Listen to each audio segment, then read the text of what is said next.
Hello everyone, welcome back to When the Night Comes. Last time, well I don't really know. I don't really know what happened to get us here, if I'm honest. Should I remember? Yeah, but it's really late and I'm really eepy, as per usual. So let's see. Let's take a little gander. I remember what happened. So we snuck into the dungeon to go find that vampire guy's friend. Sorry, I forgot his name again. And we also went to go see if we could find Ava or Anna or something like that, or Aya. She was a hunter that just disappeared. So, and we found the paperwork. There's just some shady shit going on. And now we were talking to August, and now we're with this lady who's the cult leader, and she's covered in questionably blood. Let's lock in, guys. It slams open, hitting the wall with a thud. There stands a bloodied and beaten Aurora, and a disheveled shell of the calm and collected woman I met just a week ago. Quickly I move to stand by August's side. Magic flickers about their fingertips, their eyes bright and glowing a vivid violet. I place my arm in front of them and tell them that I have this. Aurora, what do you want? She leans against the doorframe, leaving a bloody handprint upon the wood. Bruh, can you not mess up my shit? I'm not supposed to cuss in the first few minutes of it. It's fine. It's fine. With a deep, ragged breath. Hunter O'Fay, Enforcer Willenheim. I think I require your assistance. Cool. Why? Where are we going? Yeah. August sighs heavily beside me, relaxing their tense posture and stepping forward. Miss Woodridge, did you really just storm your way through the tavern looking like that? Aurora's stance is visibly off-kilter, her legs shaking as she slides her hand down the doorframe. She's covered in blood, but the only injury I can see is a few scratches on her forearms. It's too much to be her own from a quick once-over. Girl, what happened to you? Well, these look like cuts, right here, at least. She blinks at them once, twice, then completely and utterly blanks them, turning to me. Like I said, I require some assistance. They offer me a grimace, and I see her beginning to falter in the corner of my eye. I rush to her side in time to catch her before she slumps to the ground. Who or what did this to you?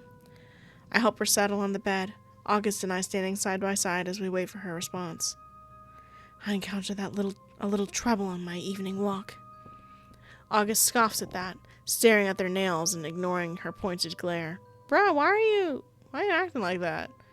I mean, yeah, she's like weird, but I don't know, she's obviously in trouble. We should help her. When you say trouble, a creature, the one that's been giving you hunters some actual work to do. Okay, you know what? Get the fuck out of my room. You know what? If you're gonna bring that attitude, yeah, you can go deal with that on your own. Why don't you pull out that sword? You go fight it yourself, girl. You know what? I suddenly found myself with a lot of paperwork to do. Yeah, you know what? Me and August were about to do something crazy up in this room. I need you to leave. Anyways, no, I think August was going home. I can't remember. Strange, because the first time I encountered it, it was far less hostile. I beg your pardon. In a split second, the atmosphere changes, literally. August's fingers spark vivid violet, and their eyes alight as they loom over the wounded woman with a fierce gaze. It's fine. Bibs, it's fine. Well, I should save. Also, do you like that stock horror music we have going on? Yeah, calm them down. I place a hand on their arm and squeeze, drawing their attention to me, hoping that the gesture can anchor them. August, look at me. They do, and their magic dissipates. Their eyes settle back into the startling shade of blue. They nod, taking my hand and removing it from their arm, but not before our fingers brush, a reassurance. You've got to be kidding me. So that's why you're all alone up here, Must be tricky for you and your precious moral code of yours, Willenheim. Yeah, you know what? You definitely can get the fuck out of my room. You can't ask for help and then be a total snob. That's so annoying. Get out of my room. If it gives me the choice, I'm not helping her. Womp womp. I ain't gonna help you. You did nothing but be rude to me this whole time. You can go right home. Yeah, you can go home. Unless your brother's in trouble, then I'll care. Do shut up. I should arrest you, you know. You're in contempt of the agency for not reporting your initial encounter with that thing to us. Okay. My cat's on my lap, and I need her to move out of the way because my legs are falling asleep. Oh, sorry, girl. Oh, you're so tired you feel like spaghetti.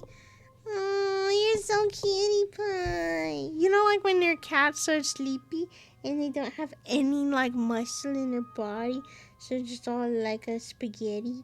That's what she feels like right now. Oh, she's awake.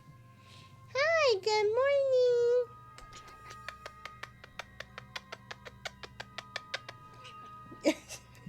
She said I hated that. Anyways. So I suggest you play... Oh, wrong person. So I suggest you play nice. We shouldn't stay here. It's too dangerous to have her in such a public place. It's my room. It's fine. Where do you suggest? With a heavy groan, August rolls her I eyes. suppose my house would be the wisest. I am an enforcer after all. If we're going to be seen, then at least it will look like official business. We just walk her through the tavern, covered in blood. How comfortable are you with being, theatrical? Theatrical? In what sense? What are we doing? Oh, whatever. After a successful exercise in distraction back at the Wolf, we rush Aurora across the town to August's rather impressive abode without further incident. It is really nice. Look at the big couches. I could sleep on those. That's so exciting. A couch that you can just lay on and sleep on? Ugh, dreamy. They stare... Whoa. Hello? Am I okay? They stare at her with a crinkled nose as she removes her shoes at the door, apparently disgusted at having the thought of her covered in blood in their impeccably clean living area. You're gonna have to get over it, babes. Just don't get blood on the sofa. Please. Yeah, that would suck to get out. You can shower, girl.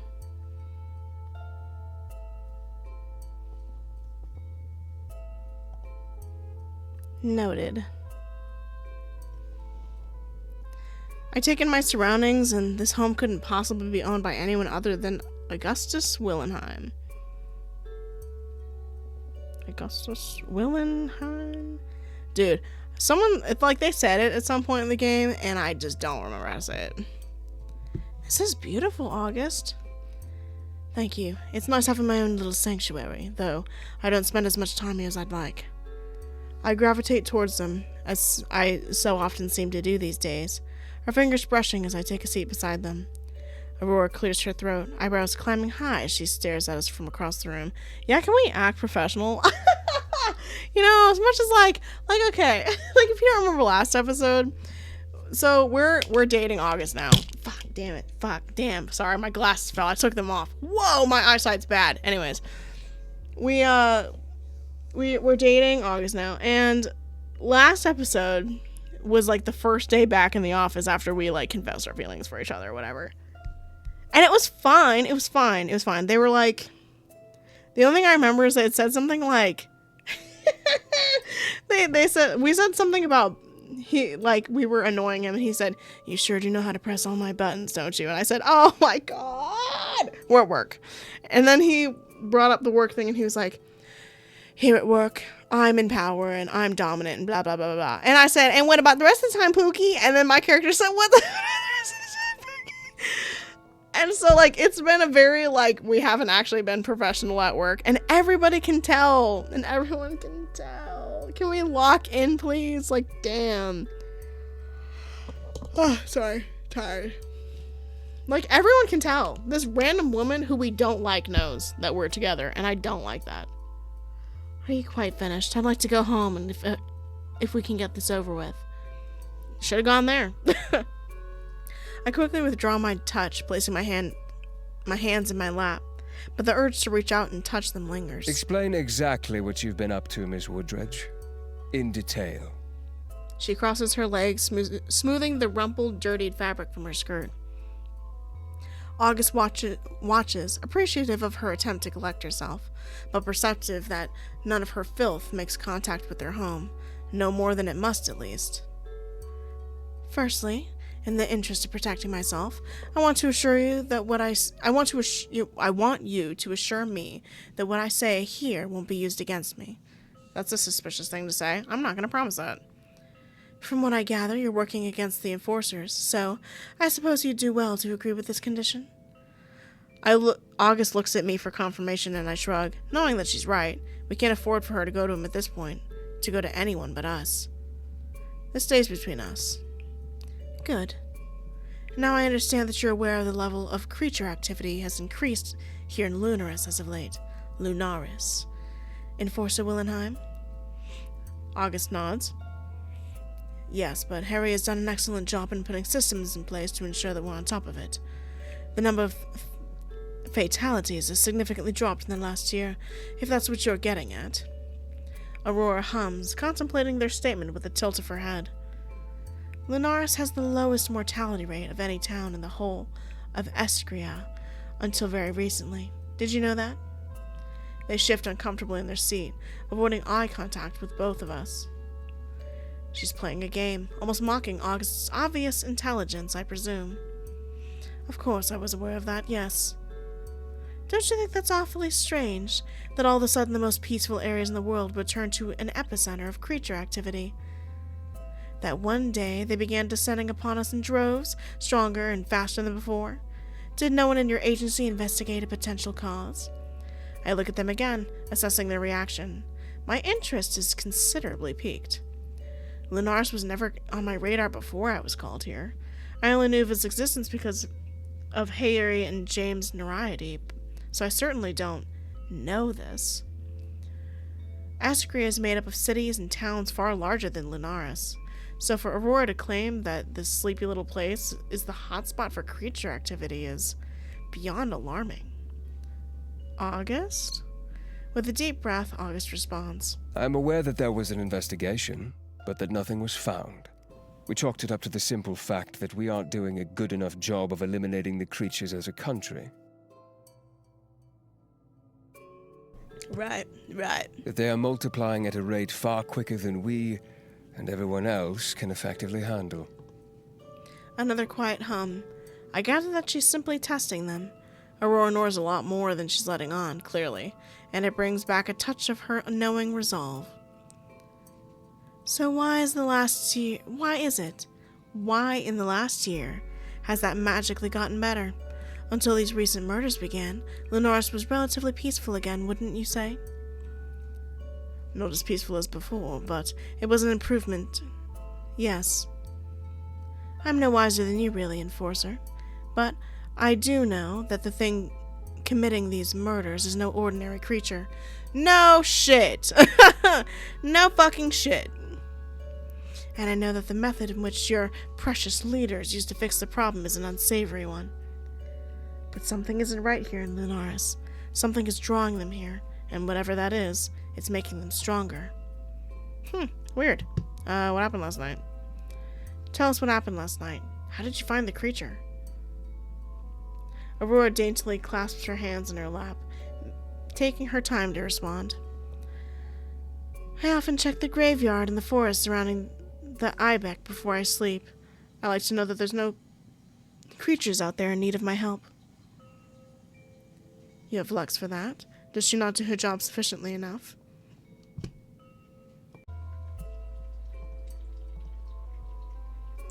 Lux is an incredible guard, but she doesn't care for creatures in the way I do. She simply serves to protect us, not them. Oh yeah, forgot about that. Why do you require a night guard exactly? Before Aurora can speak, August pipes up. Because we were fed up of them calling in problems and using up our limited resources. Got The it. only real issues they ever had was some angry townsfolk with a kitchen knife.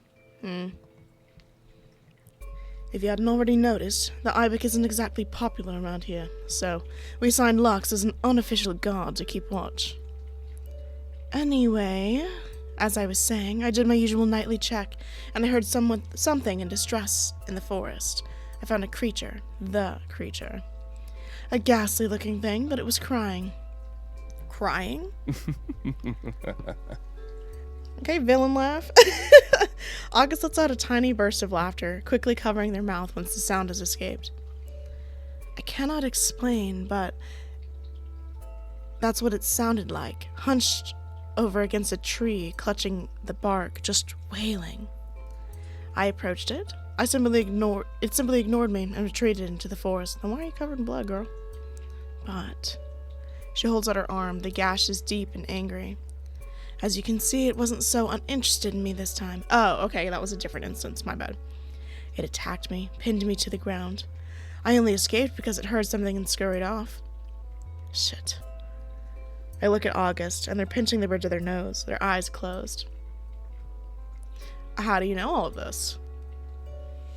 I look at Aurora, taking note of her confidence and poise. It's impressive, but I can't help but wonder how the hell she knows all this information that she just unloaded on us. Didn't she experience it firsthand? Like, why are we asking that? Am I missing something? Yeah, like she experienced it. Am I crazy? Maybe I'm crazy. Cause you know what? I'll be honest. Somewhere there's like a pause. I stopped recording this because I was like, I'm tired. I'll go bed.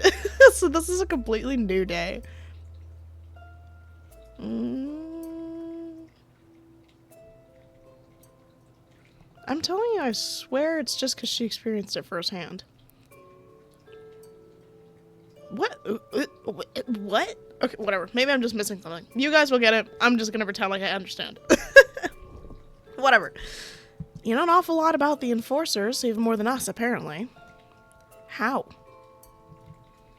She shrugs, a nonchalant, not quite getting the gravity of the situation, I feel. I also think she just doesn't care. She doesn't really seem to give a shit about the enforcers that much, so that's probably why. People talk To the twins that alienate everyone by telling them they deserve to get gobbled up by monsters for daring to be afraid. Sounds unlikely. I mean, hey, maybe someone talked to her brother. Believe it or not, there are people in this sad little town that are more afraid of the enforcers and you hunters' pets than they are of the monsters. Okay, rude.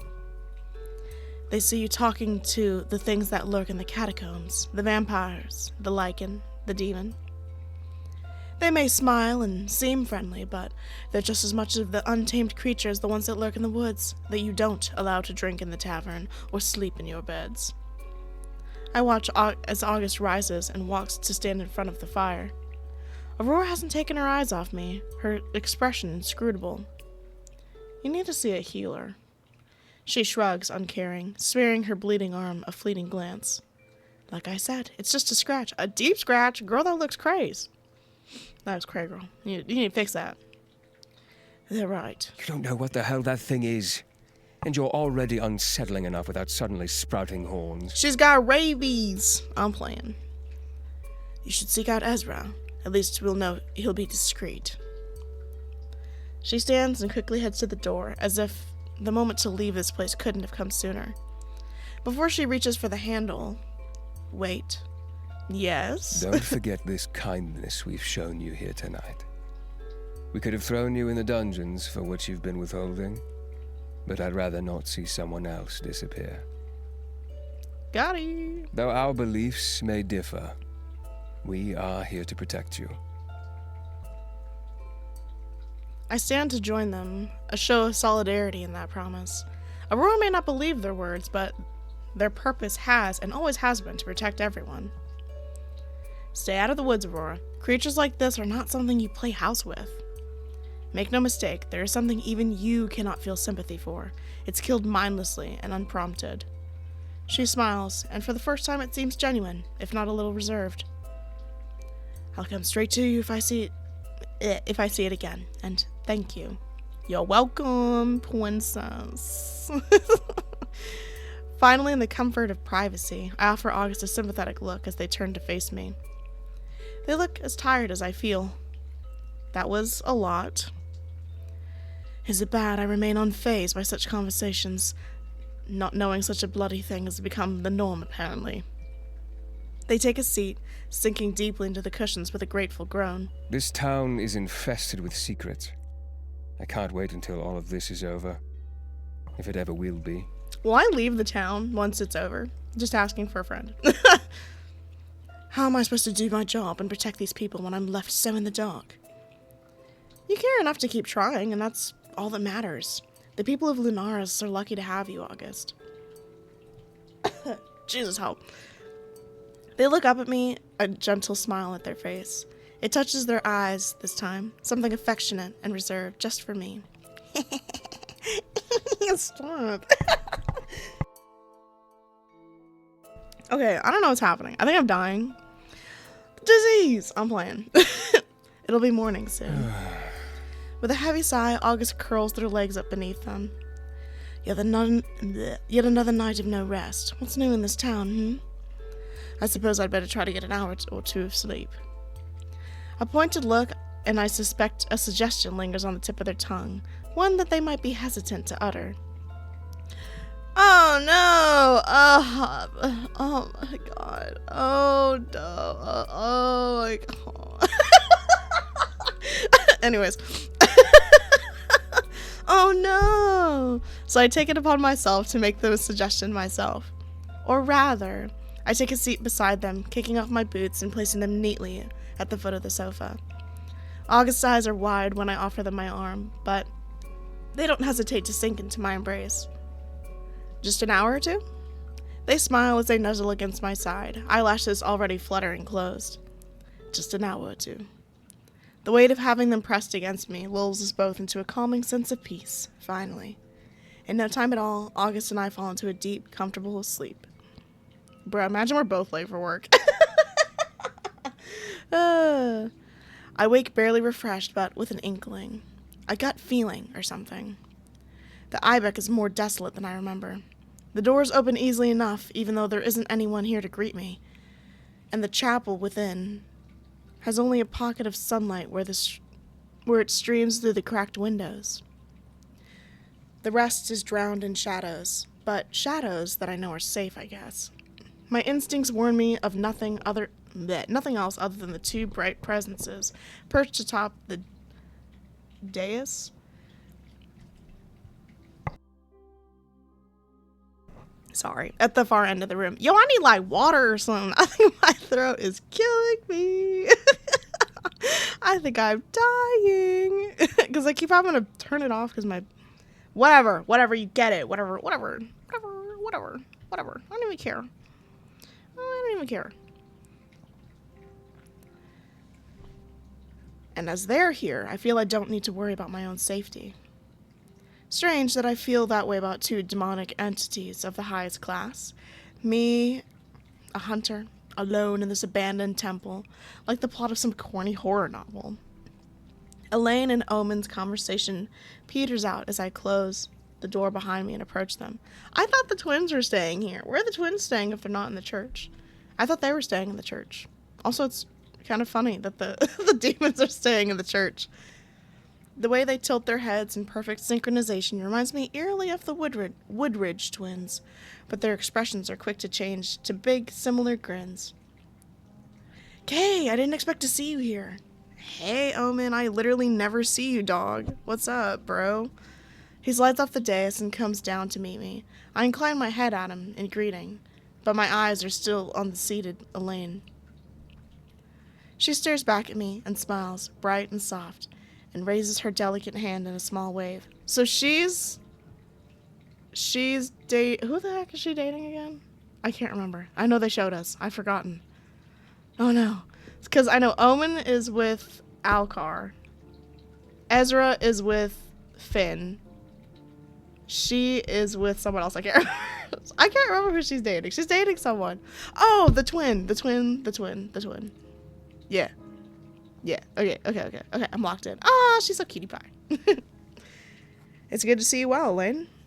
Elaine beams at that, clapping her hands together. Oh, it's good to see you too. I'm sorry the last time we met things were so messy. With a small oof, Elaine pushes herself off the dais and approaches me as well. And my second, I suppose, impression of her is that she's far cheerier and much less cautious than Omen. There's a spring in her step, even as she strides, eating up the distance between us with wide, confident steps. Music's going crazy. She sketches a curtsy for me, and when I try to return it with a bow, she giggles. Thank you. I was hoping I would see you again. We both were. I heard something happened with Aurora. Yes, Amaros looked so worried. She picks anxiously at the cuff of her sleeve as she mentions him. My eyes are drawn to the movement, as are Omen's.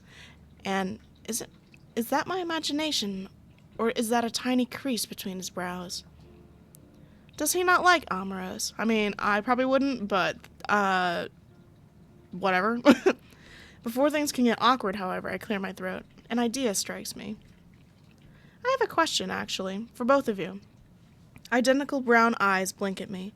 They really are twins, even if not human ones. Well, yeah, they're still twins. When we were speaking with Aurora last night, she mentioned something. It seems the last few years, supernatural activity has been at an all-time high in Lunaris. August figured it was only because the volume of the creatures was increasing far faster than the enforcers and our hunters could control them, but we have our doubts. And I know instantly I was correct to doubt, as the air seems to shift and change. Omen sucks in a deep breath, his hand going to clutch the back of his neck, eyes averted. Elaine purses her lips and clasps her hands in front of her, but she keeps her gaze on me. For a moment, she's no longer a soft-eyed young woman, with large teeth and a pretty smile. For a fraction of a moment, I perceive her as the thing behind the human details. I don't shut up. She looks the same, okay? Okay, shut up. Stop judging her, nerd. Something old and seething and immense gazes at me through those eyes. The pressure near crushes my lungs with the force of her presence. Then it dissipates, so fast I could be convinced I was imagining it. And it's because Omen's hands are on her shoulder. No, it's fine. Kay isn't trying to... He trails off. Elaine pats his hand, but it slides off and turns to face me fully. The smile is back, if just a little sharper than before, and she raises a hand. I almost flinch, but all she does is point at my weapon. Can you please remove your hand from that? That's a lot. That's a lot to ask of me after that little display. Okay, rude. Can you calm down? She's fine. Just put it down. She's fine. Just shut up. Okay, I know. Okay, I get it. I have this really stupidly insane trust in people that would get me killed, for sure. Shut up. Elaine inclines her head. You have a point, I suppose, but all the same, it'll do you no good here. She's right. Galling that she would have a point. Galling that she would point it out so matter-of-factly, but even as I reluctantly tear my fingers from the weapon, the answer I was seeking strikes me again. Right. It was you, wasn't it? The reason for the increase in paranormal activity around Lunaris. It isn't her fault, but mine. Omen is still rubbing the back of his neck, as though worrying an old scar. When he meets my gaze, his aura is dimmed, sad. Omen? Some mortal years ago, I had an argument with my father. The devil! The devil from the Bible! Sorry. He pauses, mouth moving without sound. Elaine shifts on her feet where I watch her from the corner of my eye. But she doesn't move. Her presence is once again extinguished and kept tightly under control. It ended in my departure to your realm. He was unhappy with me leaving and tried to prevent me crossing over. I had to go into hiding, and in the journey between, it's possible I might have damaged the boundaries between our worlds. Here in this town. You didn't check on that? You didn't check? Didn't interest you at all? Like, don't get me wrong, I have no problem with monsters and creatures. I do have a problem with there being a wormhole between worlds that people just slip in and out of. Like, you didn't think about it, especially for the sense of we are hypothesizing that Jesus, sorry, that's my phone. Stop. Especially since they're doing like testing.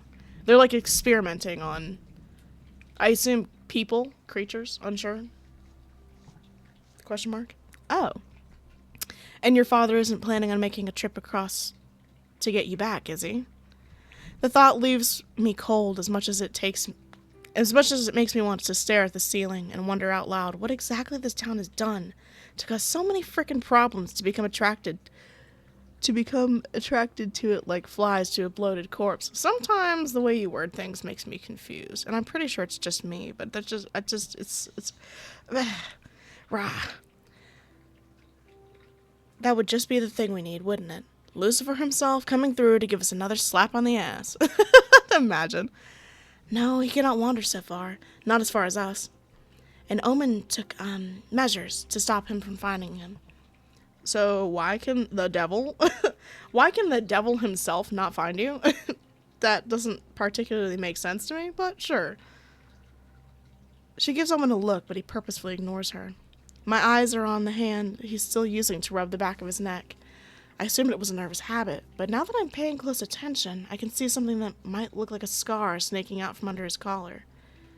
It's difficult to spot, though, and as if he's thinking the same thing, Omen yanked his collar up to hide it. Okay, well, now you're just making it look suspicious as heck. I was like, I'm not Sherlock. Like, I wouldn't have picked up on that, but really? you're gonna be doing all that? Of course we're gonna figure it out if you're gonna be doing all that. That's so funny. He said, how would they know? Elaine presses close to his side, their shoulders touching, their tails intertwined briefly, almost a hand squeeze gesture of its own, before she leans away again and looks at me. We apologize for the danger we've brought to this place. It isn't me you should be apologizing to, I think. Oma gives me a pained look, but inclines his head. You're right. I didn't know the boundaries would be so badly affected by my crossing. By all means, destroying the brand, the markings that allow my father to seek me out should have been enough. Right. I also hoped the boundaries would heal on their own, as they do. Likely they are, but too slowly. Perhaps.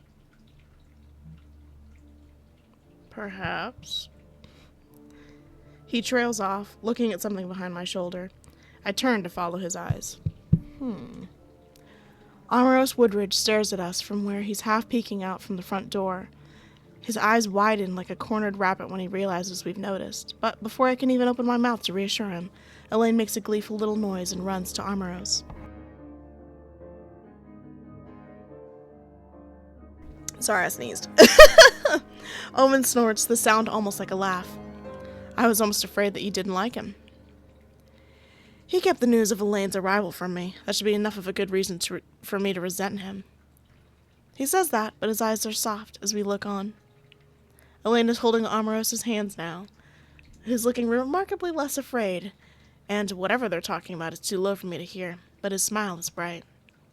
I see her smile too, and her tail curls affectionately around his waist. They make their way back over to us, Amaros eyeing me warily. Okay. Hey, nerd. I nod to Amaros when he glances at me again. The way he seems to jump a little before smiling back is almost amusing. Have you come to fetch me, or Elaine? Neither, actually. I've come to tell you that Aurora will soon be here. I wanted to... He trails off uncertainly. Probably not sure about betraying his sister's view on things yet. Jesus. I'm not sure how much of that I can sympathize with, but after the mess last night, I'm nothing if not glad that I don't have to see that woman again just yet. I have a feeling she would have something galling to say about all of this. This that I should also make a report on. I scratch my head thinking about what exactly will go into the mission report for this entire mess, just considering it is already causing me a deep soul pain. I need to find Alcar anyway. Oh, that would be a good idea. You want to come with me to find Alcar? I'm sure he'd love to see you. I hope that I'll see you later, Kay. I'm sure you will. I'll be around. Don't worry about it. He hums in agreement, reaching for me as though he wants to put his hand on my shoulder, but seems to think better of it at the last moment and turns it into an awkward wave before walking away. I linger for a moment longer, watching Amaros and Elaine's conversation. Sorry. Amaros is smiling at something she says, and the last thing I see as I turn away from them is Elaine kissing his cheek. Cutie pie! The streets are dead, empty when I leave. It's eerie almost, this sudden stillness, as though the town itself is instinctively aware of the wrongness it's experiencing, withdrawing into itself. I wonder truly how much these people know, how much they're willing to know from what Aurora said. It hasn't always been this way for Lunaris, but I find it hard to imagine this before. It must have been years ago, according to what she said at August's. But all Omen and Elaine have done is confirm that there was an increase in supernatural activity, not what the enforcers here have done to combat it. Nor did their affirmation lend anything to ease the growing dread in me, the one that's been sitting like poison in the back of my mind since I first started snooping in August's office for Aya's records just a few weeks ago. Damn, it's been weeks? Jeez. We sure are not finding anything. Also, it's been a while since someone died then. Because I think a hunter died, like, before that, right? Like, I think it's been a while. But I thought they were supposed to die once every week. Maybe I'm wrong. I could be wrong. I'm a general, but I'm still just another hunter in the end. The enforcers, the allies, the support of the network at my back, all account for much of my success and strength. It dictates how I'm to move, act, think. And now what if I can't even trust it to hold my weight? That I don't know the full truth is nothing new. That I'm only ever told enough to commit myself to the contract at hand is nothing new. But those deliberate acts of withholding information have always been passed off as an attempt to protect the hunters, and for the most part it's been true. That's what you think. Nothing would piss me off faster. I mean, you guys saw. And nothing made me more mad quickly than them being like, okay, solve the case. And I'm like, well, you have like an autopsy report, you got like anything, and they're like, I'll figure it out for yourself. We do have things, but we're not going to show you them because we want you to have a clean slate. I'm like, watch me get you. Watch me fucking get you. It made me so mad. I was like, not this time though. This is the sound of a bird taking flight snaps me out of my thoughts. I shake my head, blink, and look up to the sparse twisting branches of the forest. Somehow my feet have taken me here. Taken me on a path I didn't know I could remember so well. Actually, and when I look down at the ground, I see the rock to which Alcar hides his cave. He hasn't bothered to keep the trapdoor concealed. I realize as I walk around it. There the entrance is, inviting to all. Thinking about the half-lichen, I doubt it's true, but hesitantly, I kneel by it and knock. A long moment passes with no response. Just as I was beginning to feel silly, it's daylight. He's probably in town. It suddenly swings open so fast it nearly hits me in the face. Alcar tilts his head, ears perked. His expression slowly morphs into a grin. If a tired one. Hey, you got a warrant? That's not what guests bring with them on a house visit, Alcar. Depends. I shift, intending to sit since honestly. I'm not sure if he's gonna let me into his house. The moment I start to, however, Alcar retreats back into the cave with a beckon. He's already gone. Oh my god.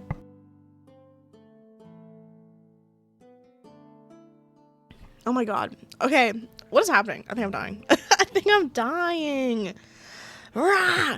And if I don't follow, the trapdoor's gonna fall on my knees. So I hastily follow him down. The latch is a little difficult to work out, but after a moment I manage to fasten it all the way. I think it's supposed to be fastened. By the time I get into the cave properly, which looks the same, with just a bunch of messy blankets and pillows on one of the benches, proof that he really did just wake up, Alcar is already across the room. I watch him throw firewood into a small stove and put the kettle on to boil. Okay, kettle. What brings you here, mighty hunter? Instincts. Alcar throws me a smirk. He opens an iron chest next to the stove and pulls out a jar of something dried, then joins me by the cushions, prying the lid open. He offers me the treat. The treat. Is this dog chow? If you're a dog, everything you eat is dog chow. So are you a dog? Nah, mate. He has literally no accent. Step off of that shit. He has literally no accent. Don't play. Like, Omen doesn't have an accent. Alcar doesn't have an accent. The only people that have, like, super fucking British accents is, is August, Piper, and maybe someone else that I'm forgetting, because I literally can't remember the other people. No, Ezra doesn't have an accent either. Ezra doesn't have an... Oh, Finn. Finn has an accent. So half the cast has a British accent, and half the cast has a, I assume to be, not British accent. I would assume American, because it just sounds like what I'm used to, but I could be wrong. Nah, mate. It's fucking candied fruits. Wait, what? Oh, maybe they didn't tell me that he grabbed a different jar with candied fruits in it. I snort, but take a piece. So I'm not under arrest. Nothing else exploded in town that I know about. You cut your Like, I don't know if I just suck at reading, or if sometimes the sentences are really long.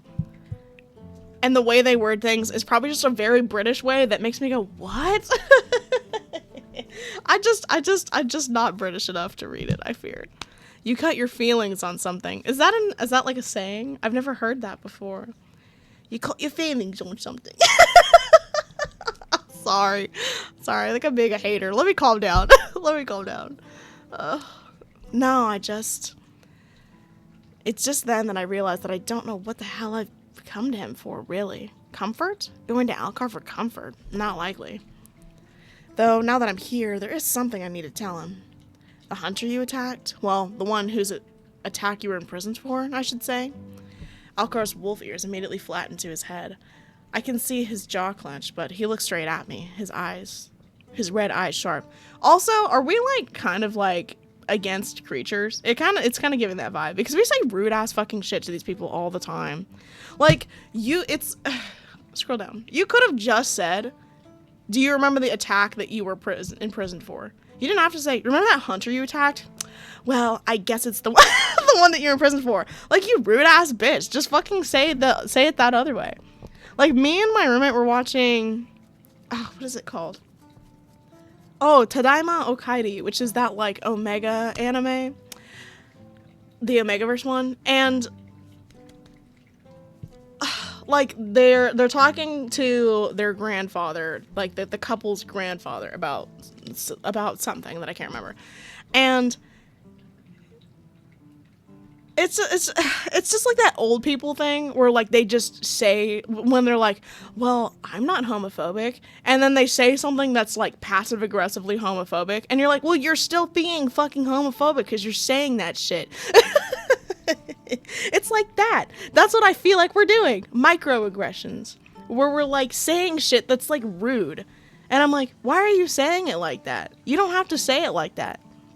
And I get it, we are hunters, so we probably were taught that creatures are bad. But I'm like, if we're supposed to be this really non-opinionated character, like, I have no problem with these creatures. None. Even if the one creature we saw that was attacking other people didn't look like all the other creatures. It looked like an experimented creature. Like, it looked like a amalgamation of a bunch of different things.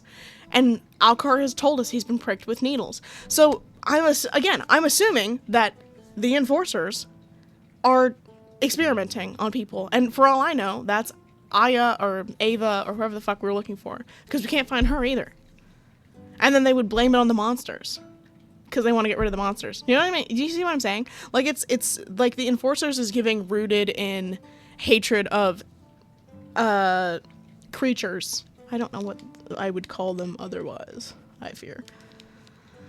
Sorry, that was a very odd tangent. Because I just, like, now look, we heard his fifis. Rah! I don't like it. Yeah? His name was Azazel? Azaziel? We found signs of him in the dungeon. Alcar inhales sharply and then sighs. The relief evident in the drop of his shoulders, but then he raises his eyebrows. Wait, in the dungeons? The dungeons where they kept me? Mm-hmm. What did he do? Nothing, I assume. We don't know. But he was there, and I'm sure he he was at the very least alive when you were taken in.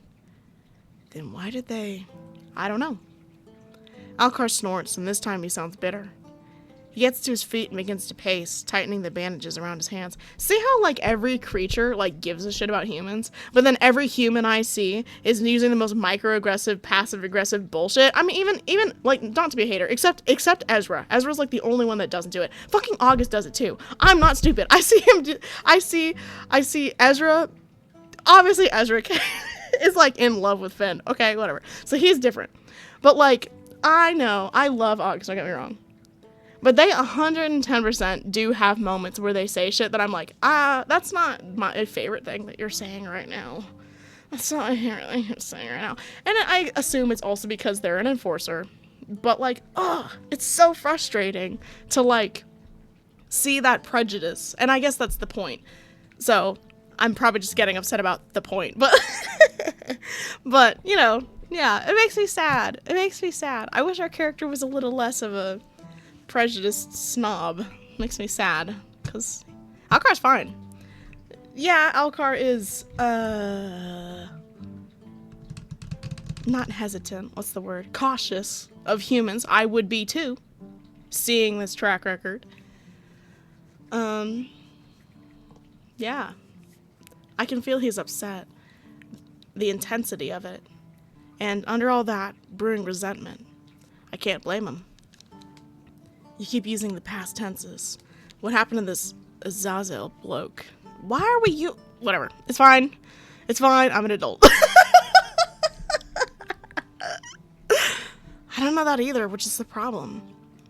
Alcar pauses and looks at me in disbelief. After a moment, however, he sighs and comes to sit down again. Guess that's why you're here. To tell you, yeah. Your employers sure like to keep shit hush-hush. Yep. Figured as much. But thanks for telling me. It's been sitting like a fucking gravestone on my mind since... Well, now I feel pretty fucking bummed out, actually. Sorry. I can't believe they put me through that shit for something that never even happened. I mean, you knew that before, though, too. I'm sorry. This shouldn't have happened. They had no right. They don't need rights. Damn. They only needed a reason and the upper hand. Yeah, it's really given that the enforcers suck. What's wrong is wrong? Wait, what did he say? Oh my god, why do I keep forgetting what everything?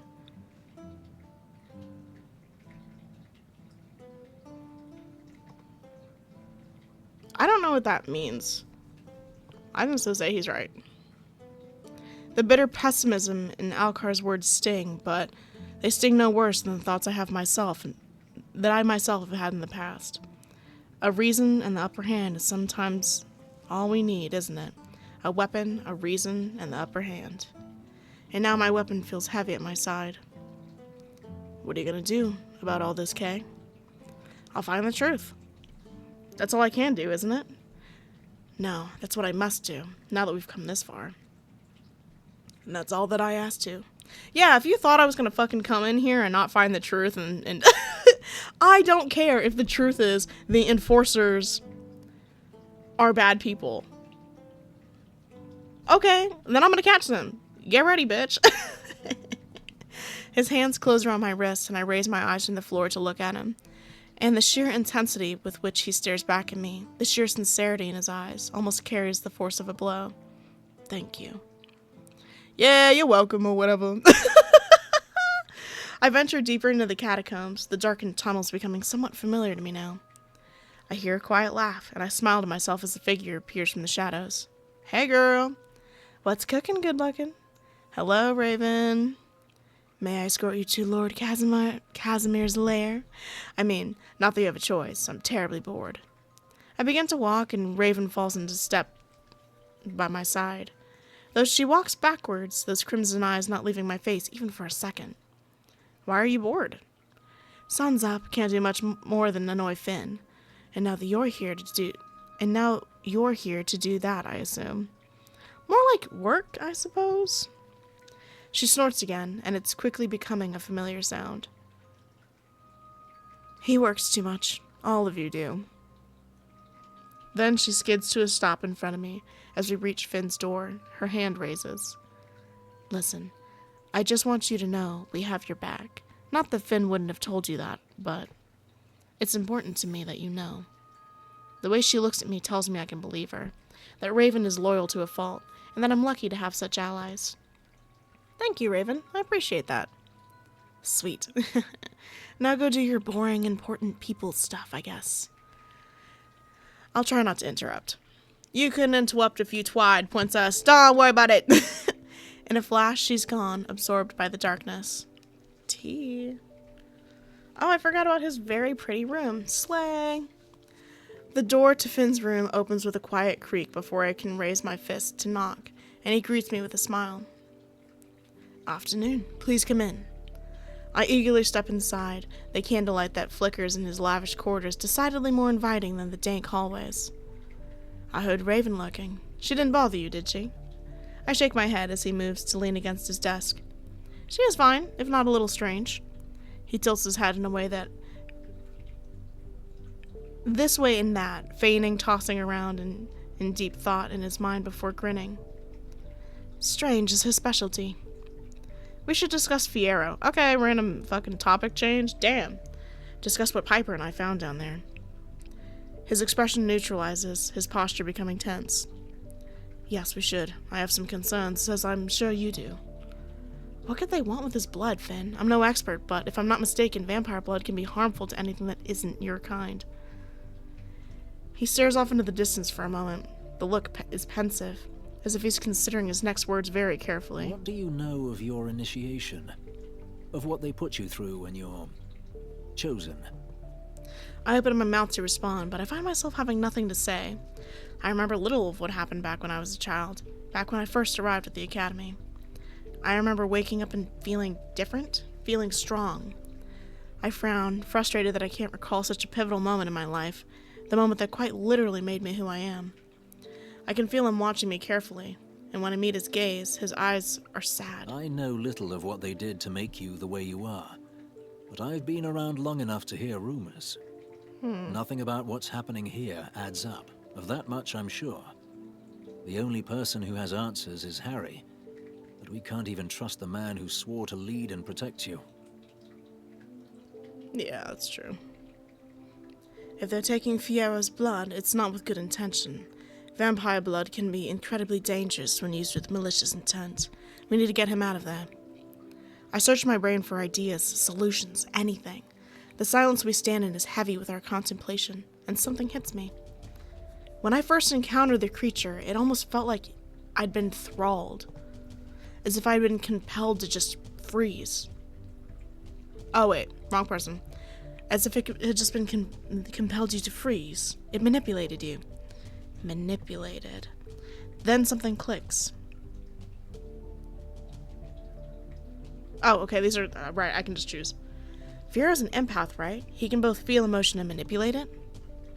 Yes, and he's incredibly powerful. Levi wouldn't have looked at him twice if he wasn't different. There are other vampires that have such abilities. Even I can influence people's thoughts, but not to the extent that he can. I think about the implications of that kind of power falling into the wrong hands. How they leave me feeling leaden in place. Can these abilities be transferred, say through consuming his blood? I can't say I've ever heard of such a thing being done before, but it's certainly not impossible. That creature, if given his blood, why? What could that possibly achieve? Probably... I don't know. This could be many reasons. They could be trying to create propaganda against creatures so that people, like humans, have more prejudice towards them, especially in the town. They could be doing it to make a weapon. There could be a lot of reasons to do that. Apparently, we're now assuming that they did some sort of testing on us when we were very little to be an enforcer, which would explain why enforcers are, like, oddly strong and have, like, odd instincts that make us, like, better than the average human. So I'm assuming whatever that is experimenting with creatures' abilities and putting them in a human. So if they're trying to make it more and more and more and more and more, they're gonna keep doing it, right? So yeah, that makes sense. That makes sense. You guys are picking up what I'm putting down, just about what I'm stepping in. Did I read this already? All right, everyone take a minute to read this. There's your minute, because I didn't read it. Just because I don't want to reread it if I just read it. I don't think I did read it. Anyways. Something new, something powerful. Ask about the rumors. The rumors you've heard about the initiation. Can you tell me? He grips the edge of his desk, the wood creaking underneath his fingertips. There are many things about the agency's practices that I've heard over the centuries. None of them are particularly kind, but most sound too far-fetched to be plausible. My personal favorite is that hunters grow on trees. Were you grown on a tree? I doubt it. Funny though. I laugh, rolling my eyes. Oh god, no.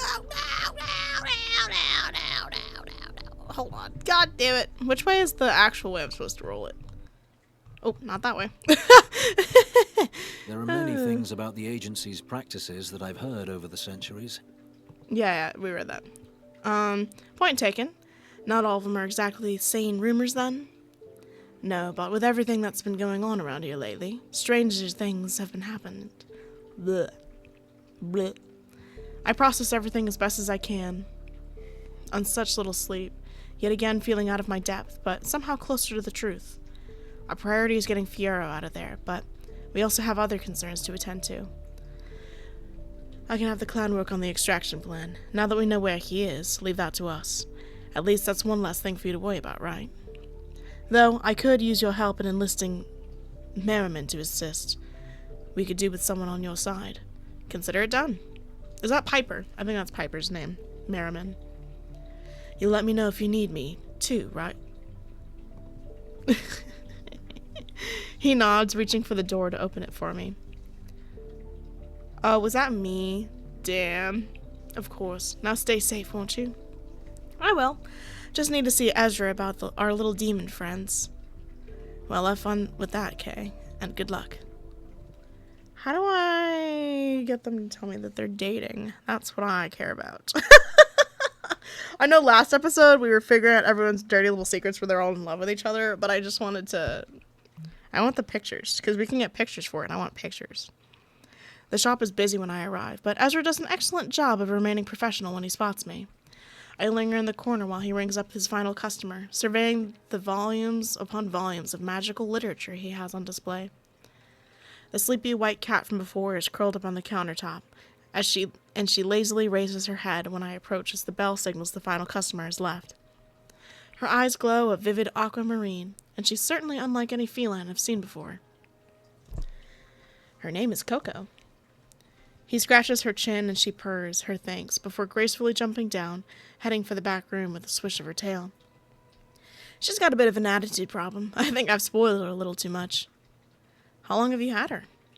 His mouth twists to the side while he thinks. She followed me home one night when I was a child. Maybe 10, 11 years ago? Okay. She old. She's not exactly a normal cat, but I've never really bothered to find out what she might be, or where she's from. She's just Coco. We'll value her privacy. What can I do for you?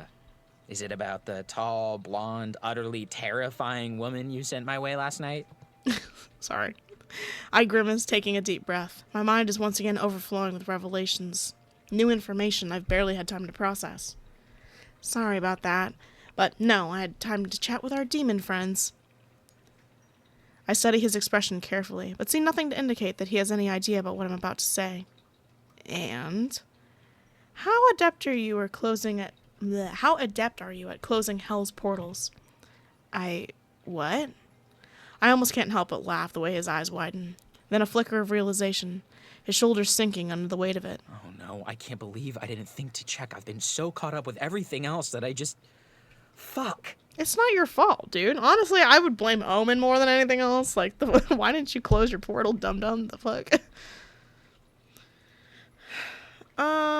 I don't see how this matters.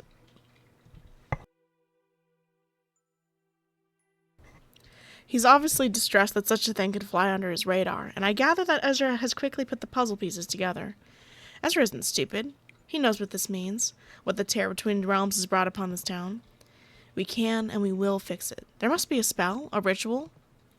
He clears his throat, snapping himself from his daze. Yes, I mean, there will be. Not that I'm familiar. It will require a great deal of research, and I doubt I'll be able to do that alone. Well, I have just the they them for you.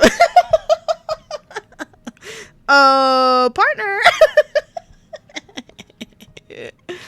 August? He smiles. August is very powerful, as I'm sure you can already tell. Yeah. So, with their help, hopefully it's something we can achieve. I don't doubt either of you for a second. I look at him as he processes all of this, his fingers visibly twitching at his sides, eyes flickering to the endless rows of books that line his wall. Ezra, I know you can do this. Please don't worry. He offers me a smile, but it's a sorry thing. Timid, almost. I'm glad that you have some faith in me, at least. I'm just so angry with myself. I was the first person Omen found when he arrived. I should have known. I wouldn't have just immediately assumed that the portal stayed open. I would have assumed, like, he closed it. Especially if he's trying to get away from his dad. I definitely would have been like, oh yeah, he closed the portal because he doesn't want... You know, I feel like big open portal is a good indicator of my son went there. You know what I mean? Like, I would have assumed he closed it. I tended to his wounds, saw the markings. I should have checked. Markings? I think back to the odd way that Omen rubbed his neck. Demons from the other realms often have sigils or runes that grant them access to their home, so it makes sense for him to have one, I suppose. But healed? To what extent did Omen go to? You should ask Omen. It isn't my place. Of course, but I think you can give yourself a pass on this one. It isn't exactly common to have the Prince of Hell stumble into your shop, is it? It takes him a moment, but a small smile crosses his lips. I appreciate the faith you show in me. I'll try my best. Anything to keep the town safe. Now, do you want to tell August, or shall I? A very loud burst of laughter tells me I might be the one tasked with such a pleasant conversation. Excellent. That's okay, we'll flirt our way through it. It'll be fine. You think I'm not gonna flirt with my they-them? Wrong, bitch. Bitch. Sorry, I'm fine. Piper opens the door with a smile as I advance to my next stop on the tour. It's gonna ruin the tour, guys. Afternoon, just gonna stand there, or what? Sorry, I have to really get back into her accent, and I just sometimes can't do it. Especially since my nose is stuffed up. How unfortunate for me. I roll my eyes, kicking off my boots as I enter. Hey girl, what's up? We take a seat on the sofa, Piper tucking her feet beneath her, relaxed in her surroundings. I had an eventful evening. She sits a little straighter, eyebrows quirked in interest. Oh yeah? Yes, with your favorite cultist, actually. The noise she makes is interesting. Ah, her. How awful for you. My sympathies. Rather you than me, I suppose. What gives? Oh, you know, the usual. Her just making friends with things terrorizing us. Normal cultist stuff. I wish I could say I'm surprised. Was it at least a productive conversation? Yeah, it helped, which is better than nothing, right? Better than nothing. I take a deep breath, considering my next words carefully. We should talk about Aya, about what we found down there. Her shoulders slump and she averts her gaze, her eyes sad. Yes, I haven't stopped thinking about it all. Fiero, Aya, everything. How can we work for people who do that? Who forge records, who imprison their own for nothing? Aya is innocent, that much I know. And Azazel. He's down there because he supposedly got attacked. It continues to make no fucking sense. I agree with her, but we have little time for frustration. We have to begin acting now. The clan are preparing to get Fiero out of the dungeons. We can't leave him in there, not knowing everything that we do. Finn was wondering if you'd mind assisting them. Of course I will. Anything to stick to those asshole enforcers. Mention Fiero's blood. I feel stupid for having such an idea, but after what Finn told me about the blood, I can't get it off my mind. When I encountered the creature, it was almost as if it had enthralled me, like it sapped away all of my free will. Piper frowns, shifting a little closer, waiting for me to continue. What if they're taking Fiero's blood and giving it to this creature? to make it stronger, better. She takes a while to respond. If they are, why? Why would they need to mess around with the things we're supposed to be killing? Our purpose is to rid the planet of those things, not to make them stronger. Weapons. She's right. It makes no sense. Dude, evil people who want to be powerful do evil things because they want more power. So I would assume that they're doing it either to manipulate other people to hate creatures or because they want to make some super weapon. We need to figure out their endgame, and fast. I pause, watching her carefully. She looks so tired. How are you doing after all of this? She huffs a quiet little laugh, shrugging. I don't really know. Before all of this, I was just angry. Angry that I got punished for caring too much, which isn't something I ever really did before. Now I just feel numb. It's gonna be okay, Piper. It has to be. Right. How could it possibly get any fucking worse? I grimace and Piper laughs. Don't say that. Now we're really fucked. With a groan, I reluctantly tear myself from the comfort of her sofa. The mere thought of dragging myself across the street to the wolf makes me want to weep, but I really should check in with August. I need to go and visit our dear enforcer. Piper waggles her eyebrows suggestively, and I realize I've made a terrible mistake. Piper, I truly can't believe you. I mean, I can. August is gorgeous. But the fact that you've got them to remove that stick they've had so firmly lodged up their ass, a miracle. Yeah, I'm kind of Wonder Woman or whatever. Sorry, I'll shut up. Piper paints a vivid picture. They're not that bad. She snorts. You have to say that. You're the one getting all cozy with them. Okay, well, maybe you missed out on getting cozy with them. I head for the door, leaving her snickering on the sofa. Goodbye, Piper. Don't do anything I wouldn't do. I will do all the things that you wouldn't do. Bitch. In the aftermath of what we learned, August and Ezra were quick to attention, gathering supplies and instruments required to perform the spell. That was the first day. Then time stretched on. Oh, we're like time skipping? Okay. 1 day, 2 days, 4, a week. Knowing that everything was leading up to this moment, that it might not even work, was stressful to say the least. What if they couldn't close it? What if their creature is still strong without this unseen force feeding it? Those worries lingered, but I found ways to distract myself. I hunted nightly, spending training time with Piper, studying with August. There was also private time I spent with August. And I'm sure there was. You didn't have to tell me that, I know. And was it fun? I'm just asking. I was just curious. Oh. Stolen minutes with them amongst the chaos. Fleeting moments that only solidified my feelings for them. Then a knock at my door one night. News I'd been waiting for. Oh. Whatever. Thought it was something different. I step outside just in time to watch the sunset over the horizon. The sky darkens and the clouds are tipped with orange, then purple, until all that hangs over me is endless black. Somehow I feel lighter than ever as I head for the forest, a funny kind of hope settling in my gut. Ezra and August are strong alone, but together? I think that moment in Ezra's shop, the reconciliation between the two, the shift in how they hold themselves, and a weight finally released. Together, I have no doubt that they're unstoppable. There's only one way to find out. The only thing I'll be really, really upset about, just for vibes, not really like, it's not like a criticism or anything. I'd be like, damn you, Elle, like that would be it. Is if they made it so that August betrayed me. Oh my god, I'd be so upset. I'd be like, so you hate me, want me to die? It's fine. Anyways.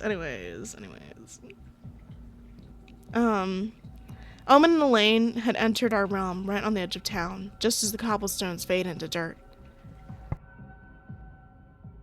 The trees are denser here, everything a little less ominous. Hey! I find Ezra and August exactly where they said they'd be, both of them looking a little pensive. Okay, right on time. I know you don't suffer tardiness. Very good. Now, shall we get on with it, I suppose? Ezra had already laid out his supplies, a neat little pile of strange things you could only ever find in a magic shop. There's also a symbol drawn on the forest floor that looks startlingly similar to the pentagram, with a few minor changes. Ezra catches me looking and offers me a shrug as if saying, "Of course, us closing a portal to one of the many hells would require such a thing. Just another day in Lunaris. Let's get this over with." He pulls a vial off of his belt, and the liquid dark and viscous. From my experience, I recognize it as demon blood. Omen gave it to me willingly. I didn't stab him or anything. I think we know that, Ezra. Just checking. He pours the blood upon the ground at their feet, and the faintest shimmer shining in the grass when it makes contact. They join hands and begin chanting. I ain't reading that. What, Minez, Mina, Am, Oni. From... Sorry. I'm serious. From the fire of earth. Okay, Mina, Am, Saz. To the fire of hell. Okay, this is so fun. Look at the glowing. Ooh. The shimmer grows in luminosity. It pulls brighter, brighter still, until almost binding. Look at the pretty markings everywhere. Ooh. I step back, watching as their grip on one another tightens, their eyes aglow, legs shaking. Ezra almost falters, but August holds him steady, gives in strength. Que saze, non chizaz. We call to he who rules this realm. Yeza yes kokwa. Close this gate. The ground beneath their feet rumbles, it stutters and shakes from their incantation, a vibration I feel deep in my bones. Yeza yes kokwa. Close this gate. Then, stillness, silence. Did it work? Slowly they release one another, exchanging appraising glances at the current state. There's some haggard breathing, but they're apparently fine. They turn their attention back to the tear. Or the former tear. Is it done? Did it work? Perhaps the question was too soon. It tumbles out of my mouth before I can stop it, and it echoes loudly. Yet, if seeing the hazy portal wink out was anything to go by, I damn well better ask. I think it did. The energy still lingers, but I no longer feel anything pulling at me. Not like I did when we first arrived. The only way to know for sure is to get Omen or Elaine to check for us. I'm surprised you didn't have him here in the first place. I can't. Ezra is interrupted by a chorus of yelling and terrible screaming. As if all at once, the air is kicked from our lungs, and whatever brief moment of relief we had is extinguished at the sound. It's coming from town. But we need to... I'll clean up here. Go, I've got this. We both look at him hesitant, but time is of the essence and we have no choice. Stay safe. Head straight home as soon as you're done. You've exhausted yourself enough for one evening. I will. We can get Finn out here. It's nighttime. I know Finn likes being with him. Lunaris is in chaos. There's blood on the streets of its owner. I'm not entirely sure, but I know exactly what it is the second I see Piper rushing towards us, her daggers drawn. Her aura thrums with adrenaline, and it bleeds into mine as I approach her. Report. Uh-oh. It's that thing. I saw it with my own eyes. Ugly motherfucker, isn't it? Where is it now? It was heading straight for headquarters. Had this mad look, like it couldn't see anything else. The witches scared it off and distracted it. It scurried into the forest, but I couldn't catch it. Good. No one should face it alone. Kay is right. We cannot risk losing anyone else. Especially not you two. Stop. Let's put a save. I don't think this matters either. We have to end this. I look around and see the fear etched on everyone's faces. A creature hasn't made it this far into town in years. Not a hostile one, anyways. They must be terrified. We have to do something to show them we have this under control, no matter the circumstance. We need to go to find it and kill it. Okay, that's crazy. Hold on. Roll that back. Are we ready? Okay. Yeah, let's go with that one. Let's just see. My heart races. Its uneven rattles in my ear. I can't help but feel like we're not ready for this, like we might not ever be ready. But it's my duty. I look at the townsfolk and see fear in their eyes, and I know that it's time. We should... Yeah. We have no time to waste. I'll stay here. They're afraid. This is their nightmare. I can at least try to make sure they feel safe. I look off into the distance, the forest calling to me. The tips of my fingers tingle, every nerve ending set alight as my adrenaline spikes. Well, I'm the thing that monsters have nightmares about. Got him. So let's finish this. I like that response better. I get we're doing the same thing, but I don't know, it feels less. Let's kill him! We head towards the forest, leaving the town in chaos behind us. I stop dead in my tracks as the houses fade out, something telling me to pause, to think. August, are you sure you... I pause, taking a breath. You don't need to put yourself in danger for me, if anything happened to you. They grab my arm, stopping me in my tracks and pulling me close, practically nose to nose. What? When their brow raises, I realize I'm in trouble. Remember who you're talking to, Hunter. I'm your superior. You don't tell me what I should and shouldn't do. Bark. Sorry. Oh no! Oh my god, it's so crazy. What? Weird. Who did that? Guys, stop. You're so unprofessional. I can't help but notice the way their voice cracks, their carefully constructed facade crumbling as their fingers tighten around my arm. They're scared too, scared of losing me just as I am of losing them. I curl my fingers around their wrist, prying them away, but instead of letting their hand fall, I take it in my own. I'm sorry, I can't find the words, so I show them instead. When our lips meet, they melt against me, and I catch their quiet noise of relief against my tongue. Bark! What? Bodies seemed tight, hands and hair, and I eagerly lose myself in August. Okay, I meant like one kiss. Okay, we ain't doing all this freak shit. We need to go. When we part, their cheeks are so pink that I can't help but find a joke on the tip of my tongue. But a sorrowful groan escapes from somewhere in the forest. Let's move. We advanced, moving as fast as our feet can carry us towards the source of the noise. We skid to a stop in a clearing that's quite clearly been ravaged by this creature. Trees splintered, scratched, the grass charred. Then it lumbers into view, too close to the town for comfort, too alert and entirely too focused on me. And that's where we're gonna stop it for today. Yeah. That's where we're gonna stop it for today. I feel like we're getting to the end of this, but I don't know how many chapters are in this game. Because we're on, what, 6? How far is the end of the game?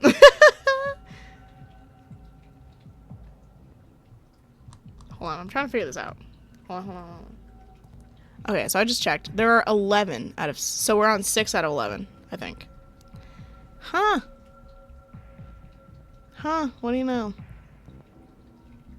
Okay, so we're like a little over halfway through, I think, is what the game is telling me. Yeah. A little over halfway through. I think. Maybe. I still have barely any idea what's going on. It's giving my hypothesis is they're taking creatures